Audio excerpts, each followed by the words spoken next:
Today we're going to do a short, quick lesson which is going to be combining a lot of the different exponent rules that we've been talking about so far in this chapter. So we're going to combine the first lesson, which we talked about when your exponent is 0 and when your exponent is negative, with what we did in the last lesson, which is what happens when you are dividing, what do we do with their exponent. So we're going to combine those things together. So let's look at a couple examples. The first example is this: 8y to the third over 10x to the 0, y to the negative second. So if you remember what we talked about in the division lesson, you have to break this up and look at each piece separately. So first off, we have 8 over 10. Since those are coefficients, we have to just simplify that like normal. They're not exponents, they're coefficients. Remember, coefficients are the numbers, the big numbers in front of the variables. So we have to reduce that like a traditional fraction. So 8 over 10, 2 goes into both those. That reduces down to 4/5. Okay, so we got the coefficients part worked out. 8 over 10 reduces to 4 over 5. So now let's look at the variables. I see an x to the 0. Well, what do we have when we have x to the 0? Remember, anything raised to the 0 is 1. So in this case, it just gets crossed out. So remember, we talked about that in the first lesson. If you have something raised to the 0, you just cross it out. Now I have a y on top and I have a y on bottom. As we talked about in the last lesson, you cannot have the same variable on the numerator and on the denominator. Then it is not in simplest form. But what we also notice is we have a negative. If we remember in the first lesson, whenever you have a negative exponent, you need to circle it and the base, and you need to bring it to the other side. So we're going to bring this y to the negative 2 up. And when we bring it up, it becomes y to the positive 2. Remember, when you move a term with a negative exponent from the top to the bottom or the bottom up to the top, the exponent changes its sign. So instead of it being a negative 2, it's a positive 2. So the way we look at it is this: there were 3 y's on top on the numerator. I am bringing 2 more up there because it was negative. So when we move it, it becomes positive. So y to the third, there were 3 y's.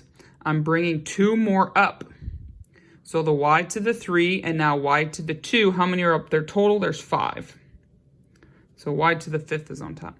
I have 3 y's on top. I have 2 y's on bottom, but I bring those 2 up. Now I have 3 y's and 2 y's on the numerator. That becomes 5. This is in simplest form because my coefficients are simplified all the way. You cannot reduce 4/5. And I do not have any like terms on both the numerator and denominator. Let's look at one more example. This one looks a lot more complicated, but if you break it down and just look at each part separately, it shouldn't be too bad. So I have 15x to the third, y to the negative second, z to the 0, over 18, x to the negative fourth, y to the negative fifth, z to the second. Once again, just break it down, look at each part separately. So 15 over 18, those are coefficients. We can reduce those by 3. So that becomes 5 over 6. Well, now let's look at the x's. I have 3x on top, I have negative 4. Anytime you see a negative, you need to take it, circle it, and bring it up to the top. So there were 3 x's on top. I am now bringing 4 up top. Remember, when I bring it, it changes it from a negative 4 to a positive 4. So there were 3 x's. I'm now bringing 4 up there. That means now I have 7 x's on the numerator. So there's the x's. So now let's look at the y's. I have y negative 2. I have y negative 5. They're both negative, so I need to take it and bring it down. I need to take this one and bring it up, which means now I have 5 y's on top and I have 2 y's on the bottom. Because this y to the negative 2 had to go down, so that's why it's there. Remember, when you move it, it changes it from a negative to a positive. This y negative 5 goes up and makes it y to the positive 5. Now you should notice that there are y's on both top and bottom, which we cannot have, and we'll deal with that in a second. But now let's look at the z's. I have z to the 0. Remember, like we talked about up here, whenever you have z or anything to the 0, just cross it out. And z to the second. Now it's a positive, so we're just going to leave it where it's at. So now you should notice that, as we talked about a little bit ago, there's a y on top and a y on bottom. And according to the last lesson, which was exponents and division, you cannot have the same variable on both numerator and denominator. It is not in simplest form.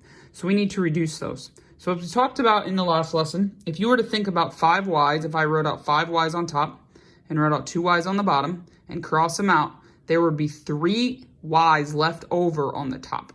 So on the top, we're going to have y to the third because this y5 and this y2 cancel each other out, which leaves 3 extra on the top.